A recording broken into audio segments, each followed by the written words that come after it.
Today, we are going to be talking about how to restore your sense of safety when you've experienced trauma or chronic stress. And I am just so excited to have such an amazing guest today. It's Dr. Arielle Schwartz. She has written the book. She's written 8 of the books on this topic, and she has so much depth of knowledge as far as somatic approaches to healing trauma, polyvagal approaches, EMDR, also teaches trauma-informed yoga. She's also written a book, the Polyvagal Theory Workbook for Trauma, and I've gone through it. It's great stuff. So today we're going to be talking about how trauma shows up in the body, how to restore your sense of safety. We do 2 exercises together where I get to release a little bit of trauma from my body. And we talk about, is healing from CPTSD really possible? Like, actually. And I think you'll be really happy to hear the answer. So let's jump in.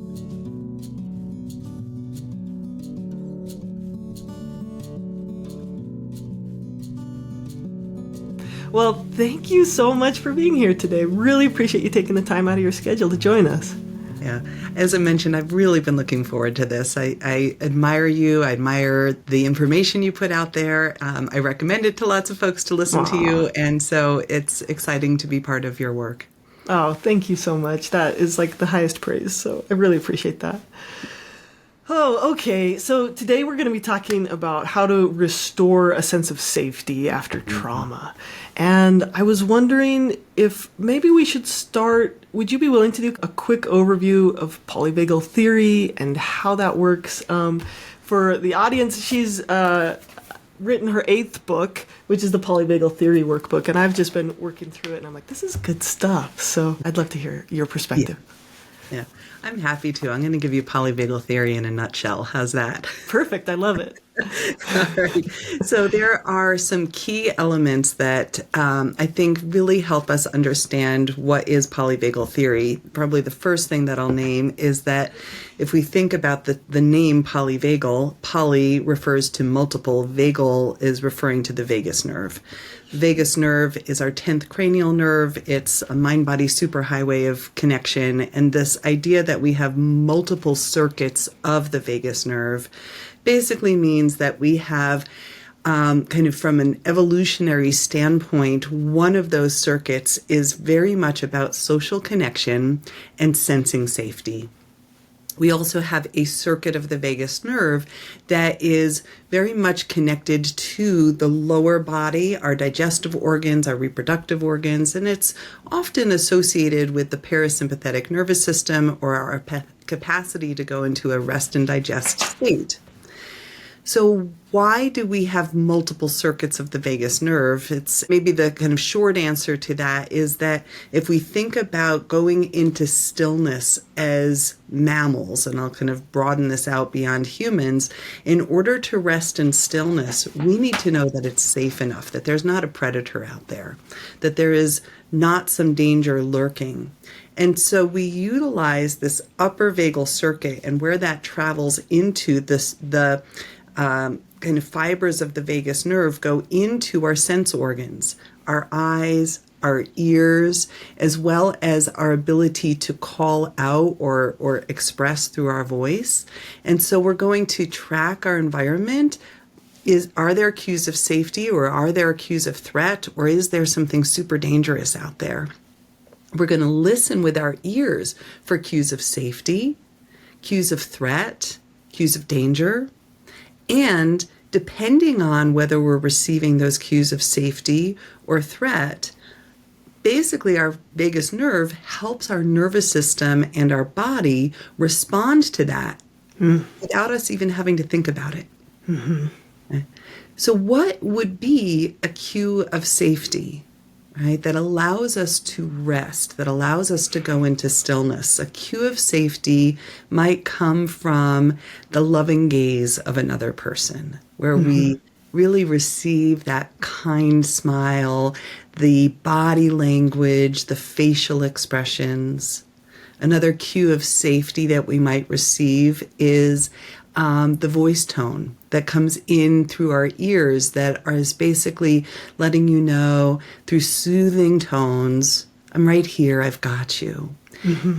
And if we think about an infant that is totally dependent upon our caregivers, an infant is going to rely on those cues that lets the infant know it's safe to rest in the arms of my caretaker, because essentially they're going to protect me. They're going to know whether there's dangers out there. They're going to give me the cues that let me know it's safe enough, and therefore I can rest into stillness, in closeness to that person that's going to protect me. Yeah. One other phrase I'll add here, and then I'll pause, but one other phrase that I'll say is that we think of this upper circuit of the vagus nerve as prioritizing connection as a biological imperative. Okay. I need connection to you in order for my psychobiology, my body, my mind, my capacity to digest my food, my capacity to navigate this world. I need that connection, especially as infants. We need those connections in order to survive. A biological imperative. So if we're feeling rejected or isolated or alone, or we don't feel like anyone's around us to support us, that feels like as real of a threat as some other physical threat was coming after us. Especially if that was true for us when we were young. Right? Yeah. One thing about my kind of career focus is on complex PTSD, especially as related to developmental trauma. Yeah. And what that means is that it's the accumulation of the experiences of lack of safety, of the dangerous experiences, of the rejections, of the not belonging, of the betrayals that may have gone on for many, many years. And when that begins in early childhood or even in infancy, we basically have an impairment now in that early wiring because that upper vagal pathway is experience dependent. That basically means that I need those experiences of safety, those cues, in order to develop that within myself so that now I can basically cultivate a sense of connection and safety on the inside, independent of whether someone else is there. But that's because I had enough of those early relational kind of root systems that really support the tree to grow.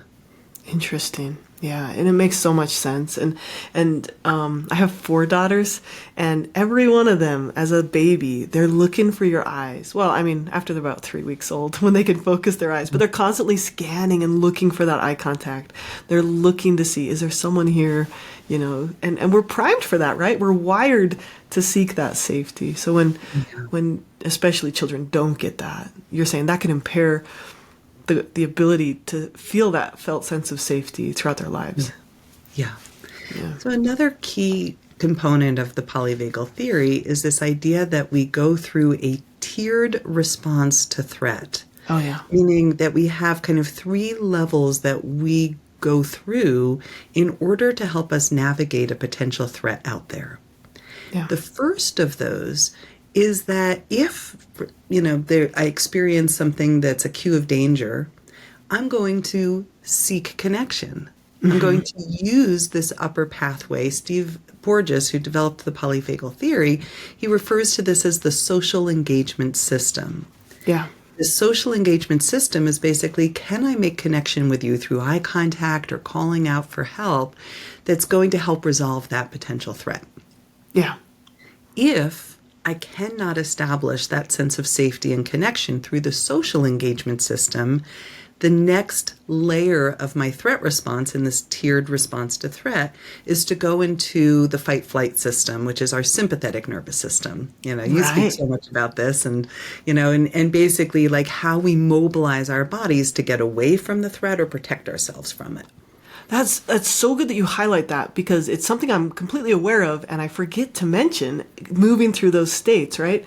Yeah. So if we talk about I consider it a default state of safety, and then if something happens, like oh, I'm trying to think of a good example and I can't. But the first thing people do when something is like startling is they scan and they look for someone, right? They look to connect with someone. Oh, am I okay? And they look, their eyes get big and they're looking for someone to connect with to create a sense, to see if they're okay or they're safe. That's right. Or they'll call out, ah, right? And that's Yeah. communication. That's like communicating and they say, are you okay? Oh yeah, okay, I'm okay, right? Yeah. It's beautiful. It's built in, kind of biologically wired in. And I think that's what's so important about the polyvagal theory is kind of recognizing that like that desire within us to reestablish connection or, you know, kind of tend and befriend through relational sources of safety. That is something that we're wired for. And that, you know, I think sometimes we can feel a sense of shame, like, why can't I handle it on my own? Or what's wrong with me that I keep kind of reaching for other people when I'm suffering. But actually, that's what we're supposed to do. Right? Yeah. We're, you know, set up for that. And there's so much cultural messaging that's like self-help when it's like such individualized languaging. Like our entire culture is full of individualized language. And it's like, well, other help, like connection help might be more like valid and actually fulfilling and restore that felt sense of safety more than just trying to be alone and feel like safe. Right? Yeah. Yes. Yeah. So Interesting. true. I love how you highlight that. That's so good. Okay. All right, so if we go back to the tiered response to threat, and there's 3 layers to this. So the first is social connection, the second is fight flight. But let's say we can't run away from that source of danger. Let's say we can't fight back, we can't protect ourselves.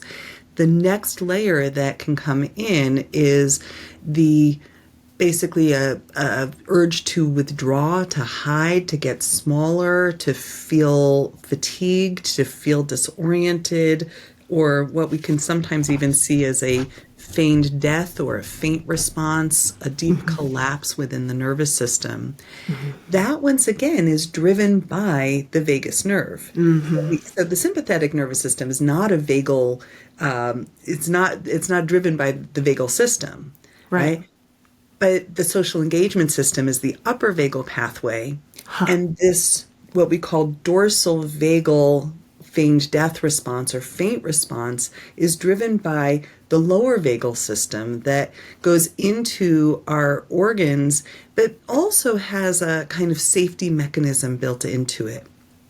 And the urge to get very still, to get small, to immobilize in the context of a threat, if we look at the animal world, right, we can see the ways in which going into stillness and getting smaller or hiding would help an animal survive. Yeah. The respiration rate gets very slow, the heart rate slows down in order to be less noticeable by a potential predator out there. And in the cases of what we would call a full vasovagal syncope, right, is a faint response. That vasovagal syncope is basically taking us into a full-on collapse state in the way you can think of a possum. That also often accompanies nausea, dizziness, disorientation, sometimes loss of bowel control. But if we go back to the animal world for a moment, those experiences, like if we go back to the possum, if the possum goes into a feigned death response, it often emits a foul smell. And if a predator approaches it and senses that, says, ooh, like maybe you've been poisoned, and if I eat you, I'll get poisoned too. So we as humans have ways of deterring the predator out there. Feigning death, becoming less interesting, becoming smaller, hiding away, feeling like I just want to stay in bed. I have lots of conversations with a colleague of mine, Deb Dana, who also teaches a lot about applied polyvagal theory and in psychotherapy. And she and I have different ways of describing this. You know, I kind of call it like I want to go into my cocoon, and she calls it her duvet day. It's like the day you just want to pull the duvet up and be like, I'm not getting out of bed today, right? You just want to to curl up, cover up, hide, not move. Yeah, I feel that. I feel that. This is maybe a tangent, but where would you put the like fawn response or the people pleasing response within the polyvagal? I've heard various takes on this. I'd like to hear yours. Yeah. So generally the way that we think about the fawn response is we call it a hybrid nervous system state. In that it's engaging that social engagement system, but there's also a sympathetic vigilance. So now when we look at kind of both of those co-activations of sympathetic, I know that there's a threat out there, I'm trying to navigate, I'm trying to mobilize to take care of that threat, but how I mobilize, how I move in response to that threat is through taking care of you. If I take care of you, maybe you won't hurt me. Yeah. If I take care of you, maybe I can take care of you enough that you'll take care of me. And so we recruit, in a sense, that social engagement capacity to sense what somebody else is feeling, sense what they might be needing, and then we go into some kind of people-pleasing or appeasement behavior in order to promote our own safety. So within polyvagal, would that be a sympathetic state usually? Or mixed state? You would consider it a mixed state. That's what you were saying. Yeah, that's right. It's a mixed state. So we can think of pulling in the recruiting the vagus nerve of that social engagement system and co-activating the sympathetic mobilization. Okay, that makes sense to me. I've heard some people place it within like the shutdown response or the dorsal vagal response, and it has never quite sat right with me because it is so activated. It's such an activated state. Yeah, there's a closely related state to the fawn response that I think doesn't get discussed as much, and this one we'll call the submission response. Or there you go. Yeah. And what happens here, and again, we'll describe this as a hybrid or co-activation of nervous system states, but what happens here is I'm still recruiting my social engagement system in order to keep that biological imperative of connection up and running. But the person who I'm trying to connect to, my attachment person or my partner, is also a source of harm. Yeah. And so now, in order to keep that biological, imperative of connection, in order to uphold my need for relationship with you, I actually have to submit to the harm that's occurring. I go into an immobilization, which would be that more collapsed state. And sometimes what happens with this submit state is that I have to dissociate. I have to dissociate from what my body knows about that harm in order to stay in relationship with that same person. Yeah. So it might be like a teenager whose parent is really controlling or just setting really strong boundaries that they really don't like, and they say, fine, I don't care. And he's like, I don't care. That's a form of dissociation. I'm not going to feel this anymore. Or fine, I'll just go along with it. And that could be on various levels of severity, right? We could take that to a much more severe state. But it's like, I don't care, or I'm just not going to care, or I'm going to stay in this relationship, but I'll be numb and I'll just give in, like that. And I'll do whatever you tell me to do. And that makes sense. Yeah, I'll just go along with it. I'll comply. I'll be submissive. Try and not make things hurt worse. And you'll see this in marriages where people go through these stages where they're like, "Hey, we're in love. We're great. We're awesome." And then they go through "Oh, we're fighting a lot." And then when they go to the last state, it's like we're detached. We don't really care about each other. We don't really talk about the issues anymore. We just kind of and then they're just living as roommates, right? I really appreciate polyvagal theory, and I think it's so applicable. Before we talk about how to restore a sense of safety, how would you describe trauma? Can you give us that in a nutshell? Yeah, there you go. What is trauma? Anything that overwhelms our capacity to integrate an experience, our ordinary human capacity to make sense of, kind of integrate it into my overall sense of identity and who I am as a person, to make that experience that I had useful in some way, to process it, if we want to use that word, to kind of process through what happened. And I like the definitions of trauma that are out there that emphasize more what has happened on the inside of an individual versus what was the event itself. Because I think if we identify trauma as an external event, it feels like it just happened to me and there's nothing I can do about it.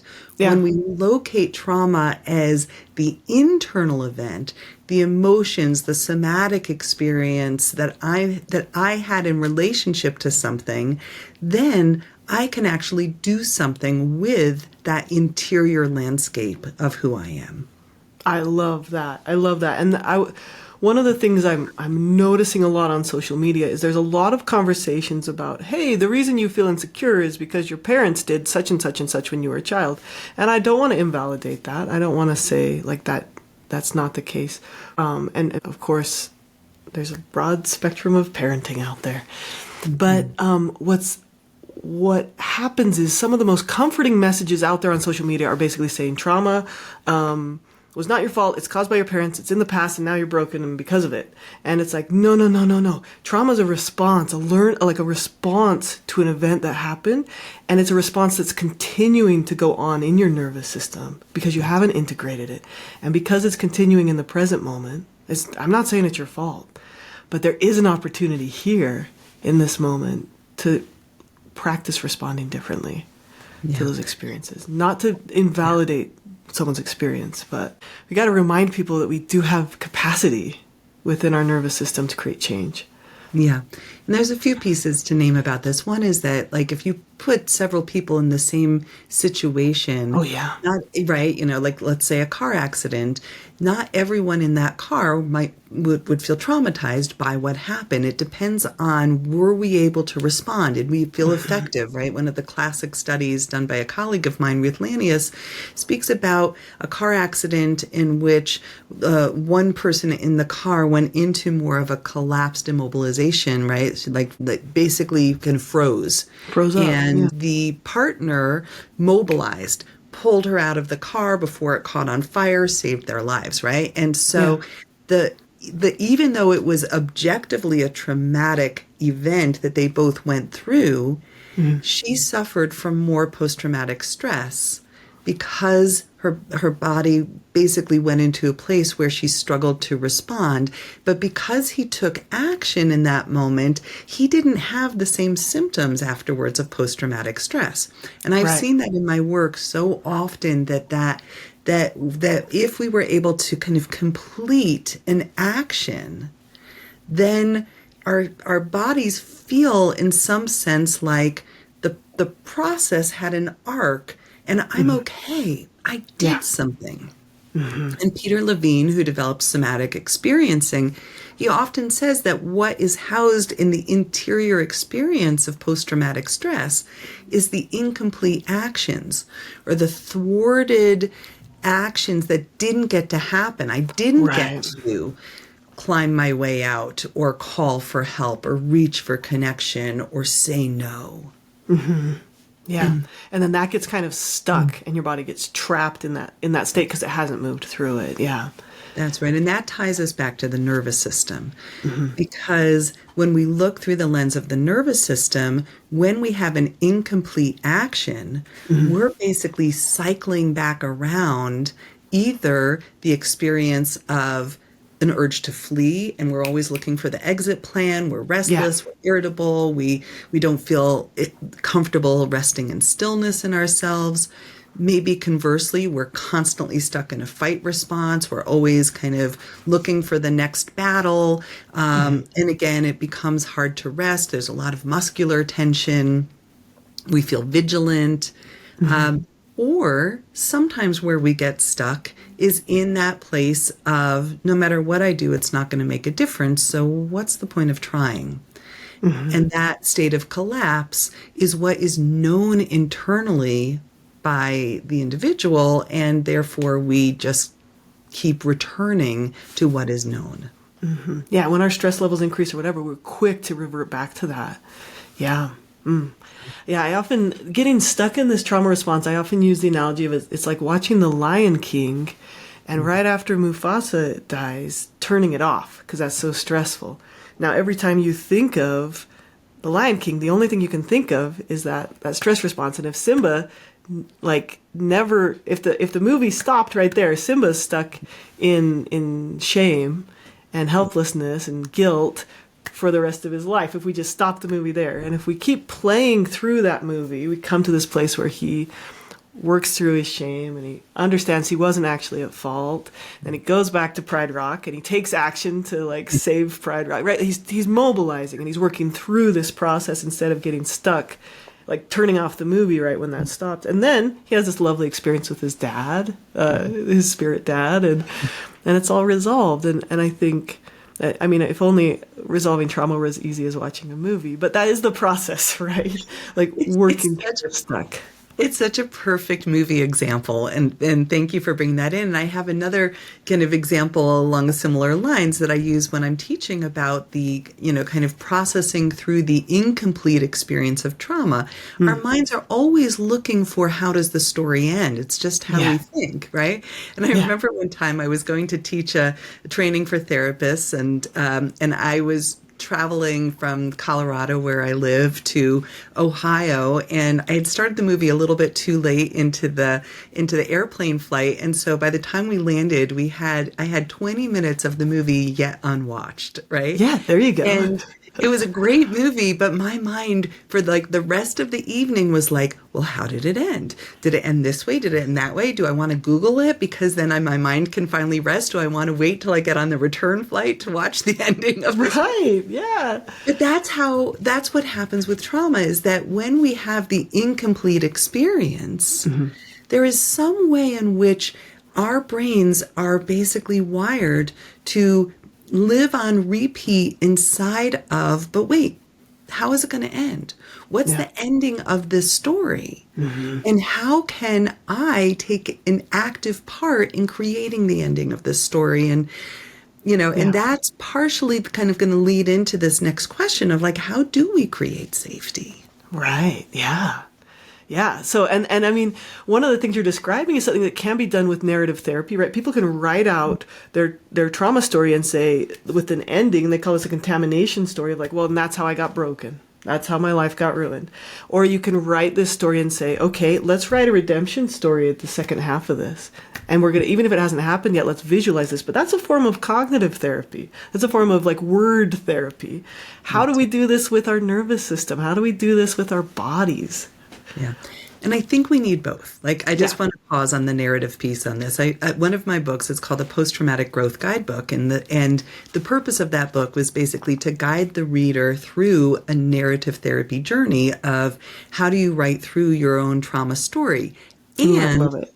The book includes polyvagal theory and it includes somatics. And so it's kind of weaving in the both and, because as humans, we are storytellers. And in some ways, we also, as part of healing, need that truth telling. We need our stories to be known by us and to be heard by others in order to feel validated and in order to have some redemptive elements to it. Yeah. And then let's include the body. Yeah. Right. So when we look at the remnants of trauma as they live inside of us, we might notice chronic tension patterns, chronic vigilance patterns, the way that it interrupts our sleep, the way that it interrupts our digestion, or our kind of all of those rhythms of that are also where trauma intersects physically with our health. Right. Oh, yeah. If we're in chronic states of fight flight and that sympathetic nervous system that in essence is living on repeat, we are basically staying in more of an elevated heart rate, elevated respiratory rate. It's going to impair that rest and digest system. And conversely, sometimes where we're stuck in post-traumatic responses is in more of that collapse, depression, nothing's going to make a difference, fatigue, malaise. Like I have no appetite, I can't feel anything, I can't even cry, like I feel dead inside, right? That dissociate, but like in the body, right? That the heavy feeling. That's right. Yeah. So let's start there. Let's say that heaviness, that again, maybe depressive thinking or more despairing thoughts are where we're stuck. One of the phrases that we sometimes use in the applied polyvagal theory model, and this comes from Deb Dana, is this idea of climbing up the polyvagal ladder. Yeah. In the sense that we have to go from that dorsal vagal shutdown and collapse back through mobilization in order to come back to social connection. So we think about reversing that tiered response to threat. So we can't go from a state of shutdown to a state of like, I feel calm, safe, and relaxed. We have to go through like a little bit an activated state. Yeah. Sometimes. And I'll say that like that's one of the trajectories. It doesn't mean that we always have to do that. There are actually ways of layering in that sense of relational safety right into that collapse and shutdown that can, in a sense, kind of help us to maybe then reclaim mobilization. So I don't always put it quite as linear, but and I think that the field is continuing to understand this, and that's what's beautiful about it. But very often, at some point in the trauma recovery journey, we do need to remobilize. We do need to embrace our stress response, to befriend it, and to recognize its value in helping us to feel empowered and alive and energized, right? Yeah. So that if we are feeling collapsed, how do we re-embrace a little bit of, all right, I can look around, right? I'm going to just model for a moment one of the most simple and subtle remobilizations that is so necessary for our nervous system, which is literally to use our orienting response and to find something that serves as a cue of safety. Right? And even though it's a subtle movement, I am still turning my head. I am looking with my eyes. And whether that point of connection and safety is with another person, right here with you, or whether that's point of connection is through an object or an item from nature, a plant, or if I look out my window, I see our sunflowers in our backyard. It's late summer and the finches love to land on them, and it's such a delight to watch them. They're like acrobats. They hang upside down. Sometimes the squirrels get on them, and that's really pulling fun. Out those little seeds. Awesome. Yeah. Right. But like all of a sudden you can feel like, oh, I'm orienting my attention to something other than the trauma as it lives inside of me, or as it lives inside of the mental stories about that. I'm orienting to something that is, even if it's neutral, it's a sign of okayness right now. Yeah. I love that. And I saw that exercise in your book and I thought, oh, this is such a simple and basic exercise, but it, like, there's two things that send cues to the body. And one is your outside environment, which is safe, usually, right? Your environment in your room, I'm actually safe here. And that sends a message like through your eyeballs into your body and your nervous system. But also just the act of moving your head and opening your eyes and expanding your peripheral vision, right? That also sends a message from your body up through your nervous system to your brain to say, I like, if I can move my eyes and I can see around me, like I am safe, right? That's right.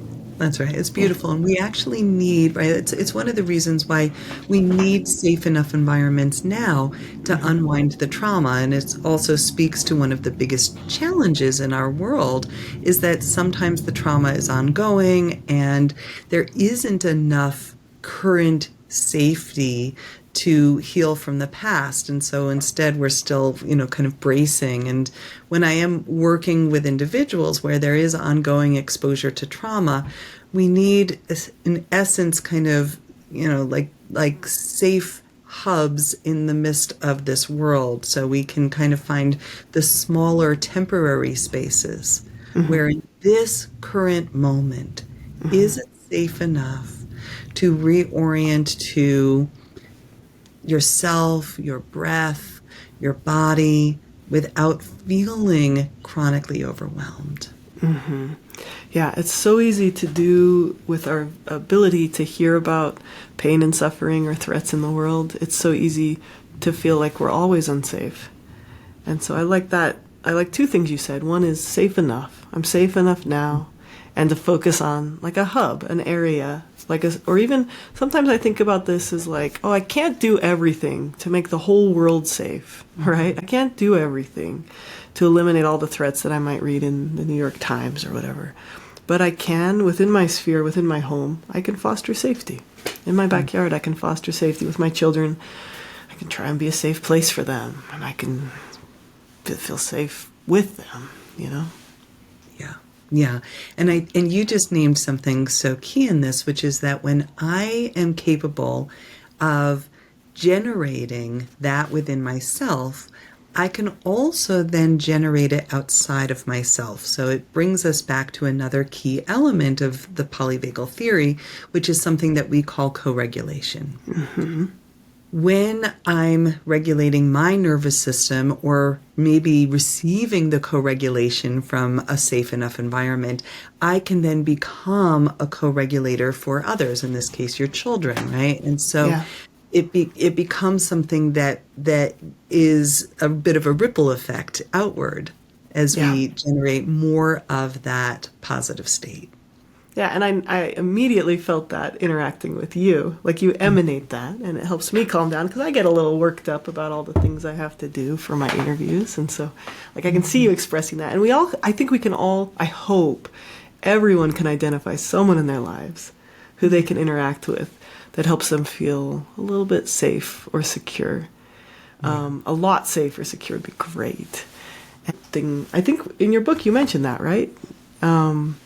Talking about like identifying a safe person or even visualizing a safe person who's not present, right?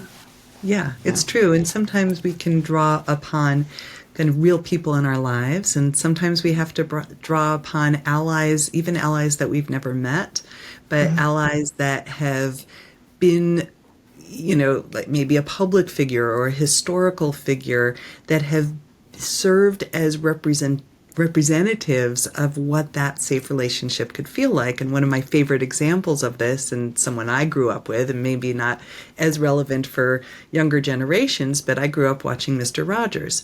I loved Mr. Rogers. If the viewers here have not seen the documentary about his show, I highly recommend it because you just bring your tissues with you. It's so beautiful because what he intended in his show that was on PBS, Public Broadcasting System, was to be that offering of validation and kindness and generosity and compassion for children, really, throughout our country and I'm going to say beyond.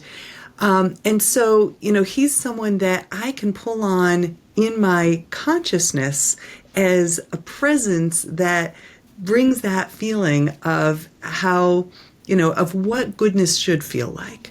And we can pull on spiritual presences, and we can pull on even our animal presences, right? Our pets, as those allies of what safety can and should feel like. I love it. I love it. Mr. Rogers as your safe person. I love it. I think we could all come up with someone like that in our lives. I hope so. That's cool. I hope so. Yeah. Okay. Do you have another exercise or activity you'd be willing to share that can help us restore our sense of safety? Yeah.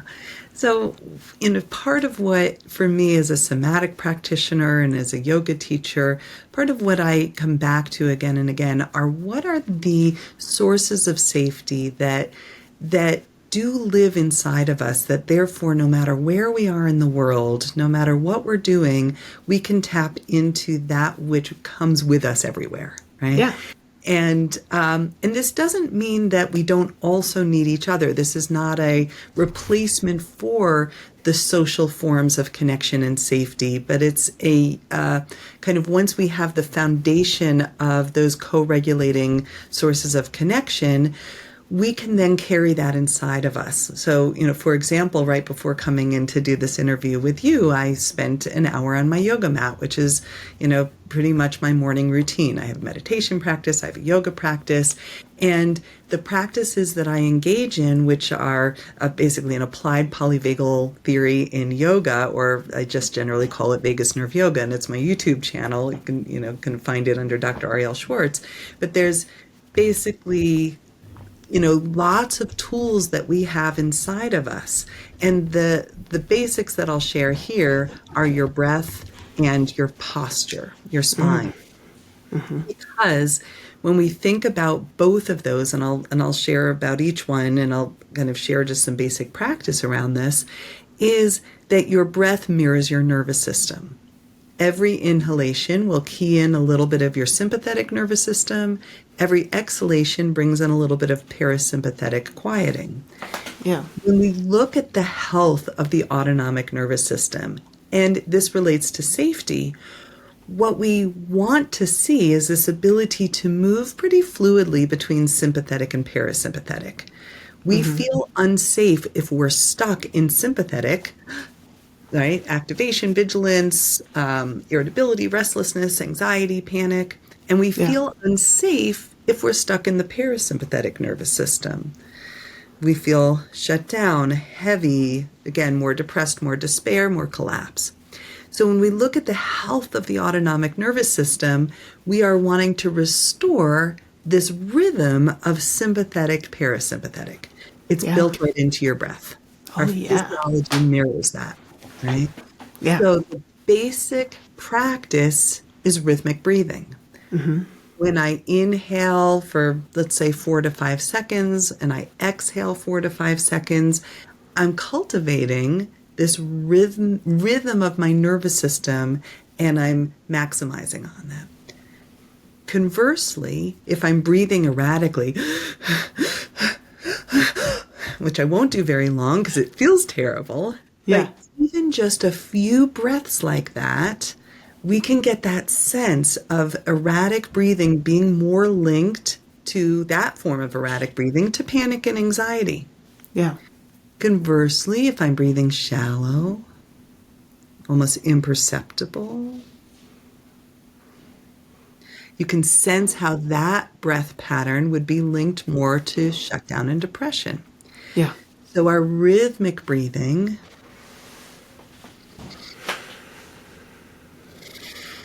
that allows for an even inhale and exhale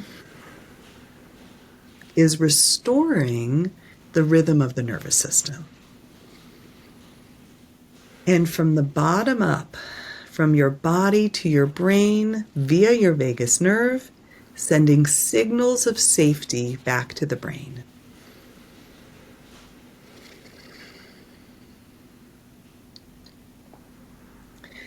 I'm going to link it to one more piece and we'll breathe together again. But the posture is also a mirror of our nervous system. So when we think about curling forward, totally valid shape, valid when we need to grieve, valid when we're sad, valid when we feel helpless or powerless. We just don't want to live here all of the time. And that's a parasympathetic shape. We sometimes need to curl upon ourselves, right? In yoga, we would go into a child's pose or a forward fold. And it allows us to make contact with what our body knows from this shape. And in its opposite, sometimes we go into spinal extension. This is going to lift my gaze. It's going to bring more breath into the upper chest. It's going to be more sympathetic in nature. I'm going to be very aware of my surrounds, and I'm able to respond to what's happening out there. So a spinal extension is more sympathetic in nature. We want it, but we don't want to be stuck here. Mm-hmm. So when we're looking at the health of the autonomic nervous system as related to posture, once again, we can see how rhythmic postural transitions, like in a yogic cat-cow or even a seated cat-cow, we are basically restoring the rhythmic integrity of the nervous system. Okay.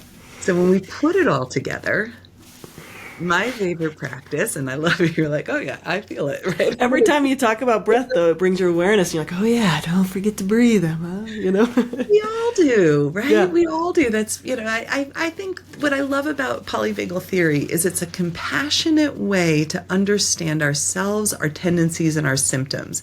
It's so important when we speak about trauma recovery to not use these things against ourselves. If only I could breathe, if only I were blah, blah, blah, blah, blah, right? Like our tendencies to hold our breath, our tendencies to breathe shallowly, our tendencies to be stuck in kind of postural inefficiencies, if you want to think about it that way, that's just called being human. Yeah. Right? So as we layer in breath, posture, and let's add in compassion, right? Those are all kind of recipes for restoring a sense of safety. And if we put this together in a practice, a very simple one that in yoga we call the robin's breath, and I'll guide this here, is with your hands on your shoulders, you inhale, you lift your spine, maybe even lift your chin, open your elbows. On the exhale pattern, we find the opposite. We curl inward, we let our chin tuck, elbows come to touch. And then we move rhythmically, finding your rhythm with breath and movement. Opening and closing back in. And very often when we do this, we also find the areas where maybe our spine feels kind of sticky or maybe even a little bit painful. And then you get to know what your body knows, what it's holding on your behalf. So say, for example, for me, was I go into this kind of curling forward and I feel into some of the tension that sits between my shoulder blades. I might pause and just breathe right here 2 or 3 times, right? Just acknowledging, oh man, it could be so tight in there sometimes. Can I feel into that with some compassion? And then open back up, opening the eyes, reorienting to the safe enough here and now, even as we attend to where the body houses tension or pain from the past. And just 2 more breaths, your rhythm, your sensing into yourself.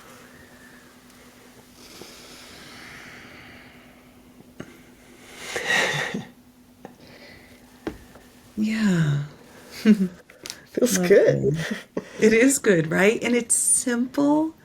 It's a practice we can do even sitting at our desks. I love it. Especially if we've been sitting at the computer a long time. We get into good postural inefficiencies, or my favorite, this one. Ooh, right? Yeah. So Absolutely. we have to restore, but notice, and I'm sure for our viewers too, like notice the subtle shifts from a relatively short practice. I love it. Yeah, I felt myself becoming more aware of my heaviness and my tension back here. And then as I breathed into it, I felt like laughing a little bit because I was like, oh yeah, it's like that release, like a little bit of like it softening up. And like it was I really liked that. Thank you for sharing that. That's fun. Yeah. So, and you know, of course, there's always the thinking part of my brain. It's like, am I doing this right? Am I doing this right? It's like, it's okay. Just, you can be there, but just go back to just feeling it. The truth is there is no right or wrong way to do these practices. And I think that's such an important element of it, because the more that we get to know our bodies, the more that we allow ourselves to kind of follow sensation and feel comfortable moving towards what the body holds for us. And that can take time. And something that we were speaking about just a little bit early on, I think even before we started recording officially, is just this idea of like, can we really restore a sense of safety? Yeah. Right? Like, is that really possible? And, when we're up against a lot of kind of neurological wiring of trauma that may be accumulated over many, many years, what we need to recognize is that to restore a sense of safety as a new baseline requires repeated practice. Yeah. Right? We when we look at the research on neuroplasticity and, kind of like what helps support us to change in a positive direction, and Rick Hansen has some beautiful research on this with something he calls the HEAL protocol, right? He talks about how we have to counteract those negativity biases or the ways in which we are kind of, again, via survival, orienting towards what is wrong and what are the threats, because as we orient towards that, it helps us prepare and keep ourselves safe and know what's out there. But the problem is that sometimes we're so oriented to the threats, or maybe historical threats, or it just becomes all that we can see. So we have to actively counteract that by looking for cues that let us know that we're safe enough now, that it's okay right now, that this is a time when I can go into myself and I can relax and restore that sense of safety. And we need to repeat that every single day, right? As we're trying to rewire something that has been orienting us vigilantly into survival states. And so this HEAL protocol, it stands for have a positive experience, orient to that one thing, the finches on the sunflowers, the sweetness of another person and their kind of social engagement cues back of, I'm with you, I've got this, we've got this together. Right? Find that one thing, have a positive experience, enrich it. Get to know all the details of how your body registers that as a sense of safe, of what about that feels safe enough, right? It can be simple things like, I like the color of your pink shirt. It brings me a little bit of like, oh wow, I love that you chose that color today, and it draws me towards you. I like your smile. I like the way that you gaze toward me in a very kind way, right? So I'm like registering those details. So HEAL, have a positive experience, enrich it, absorb it, linger. Don't jump away from it so fast. Stay there for 20 to 30 seconds with whatever this small yet meaningful positive shift might be. And then the last step, HEAL, have a positive experience, enrich it, absorb it, stay there longer. And L stands for link it. Link it to that one area of challenge where you've been suffering, whether that's a trauma-related memory, whether it's an ongoing struggle in your life. Because what we're doing when we're linking is we're basically building a new neural connection that says, sometimes I'm suffering, but sometimes I feel okay. Yeah. And I want to know that I can move between my suffering. I don't want to ignore it. I don't want to deny it, right? That would be toxic positivity, right? To just focus on all this good stuff. I want to know that I can turn towards my despair, my shame, my worries, my fears, but I'm not going to get stuck there either. So I can link that sometimes I feel okay. Yeah. Sometimes I feel connected. Sometimes I feel joy. Yeah. And sometimes I feel suffering. And they both are part of me. Ooh. That is so good. It's so profound. And it's something I've been thinking about a lot lately, is that like truly healthy people, they aren't just calm all the time and they aren't just happy all the time. Truly healthy people do both. Like they can hold both sadness and joy in the same day. Where someone who maybe gets stuck would be like, well, I had this happen to me on my drive, so today's going to be a terrible day. And then they scan for the bad, and then they pay attention to the bad. I had someone tell me the other day, I have this theory that all my even years are good and all my odd years are bad. Like bad things happen in my even years.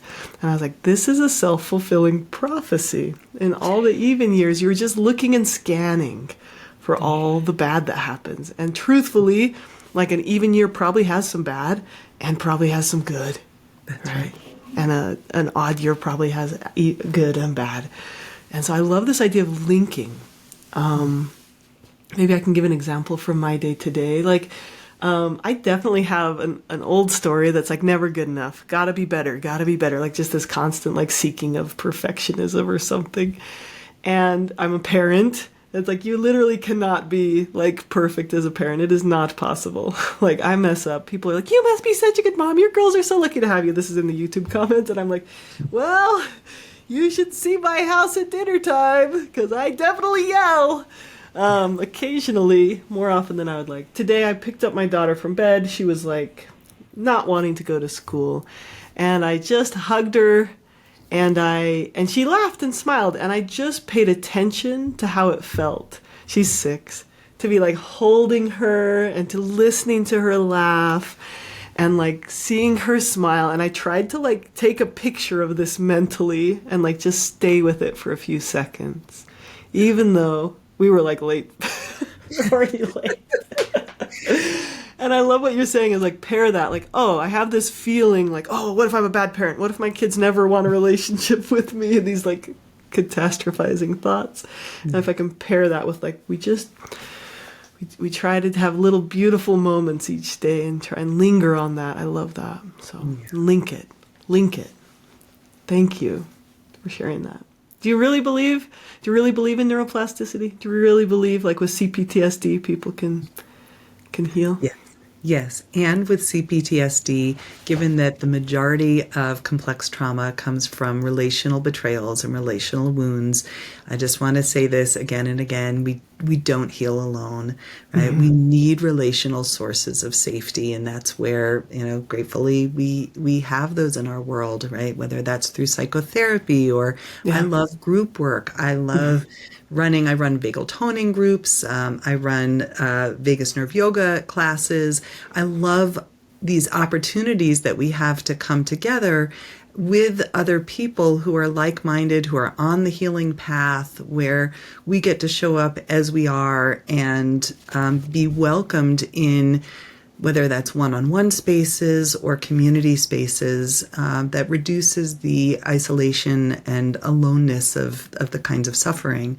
But the research, I've spent so many years researching how we change and why we change. And the research shows that it's the commitment to the things that make a difference. And that, I often like in trauma recovery and the practices that support it to the practices that we need to do every day, like brush our teeth, right? Like if I found a practice that helped me feel good on Monday and I think that that's good enough for the week, it's probably not, right? Like, we can brush our teeth multiple times a day, right? Yeah. So like engaging in practices that are shifting your nervous system, even if that dial is moving super slow, that are going to shift you in that positive direction.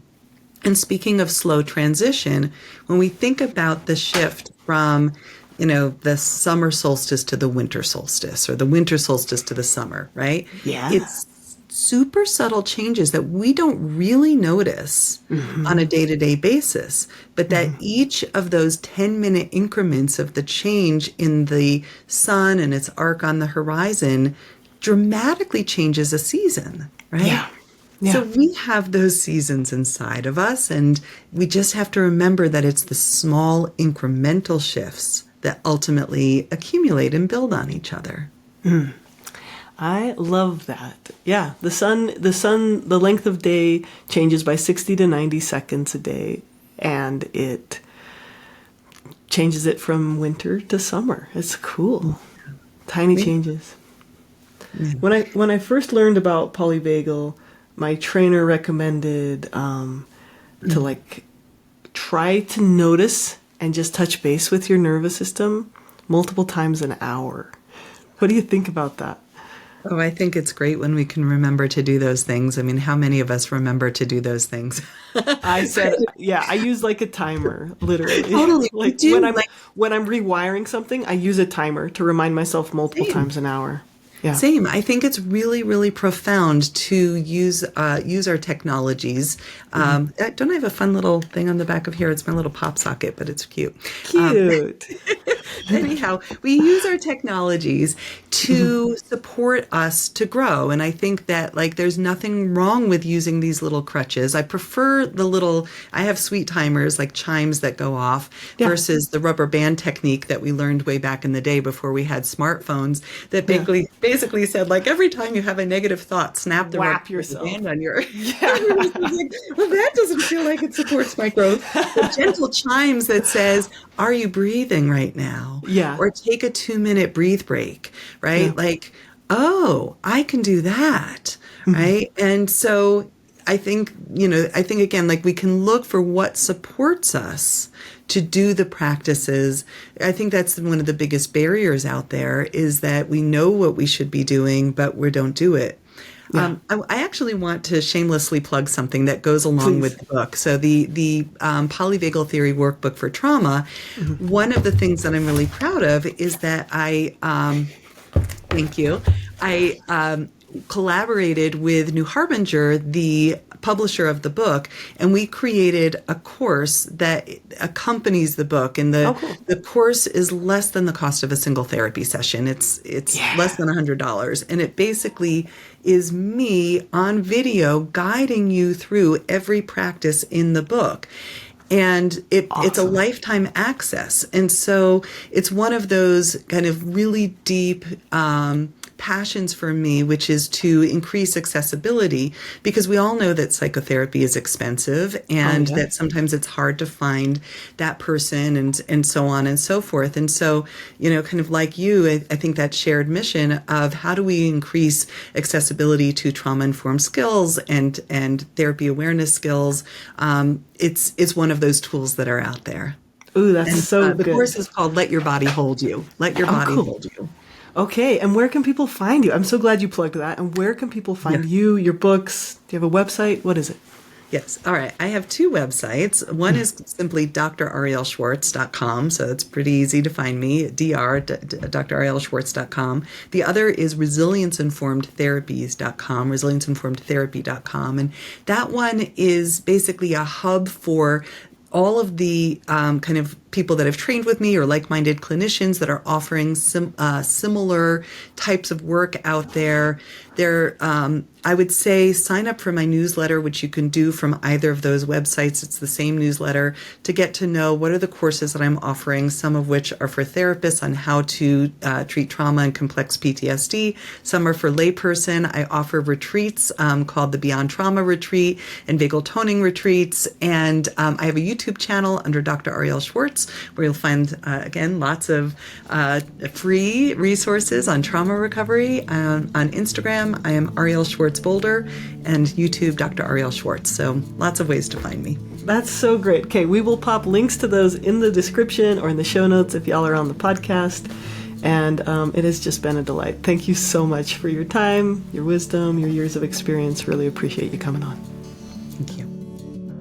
Hi there! If you found anything in this video helpful, I would really appreciate it if you could give it a thumbs up or share it with someone who could benefit from it today.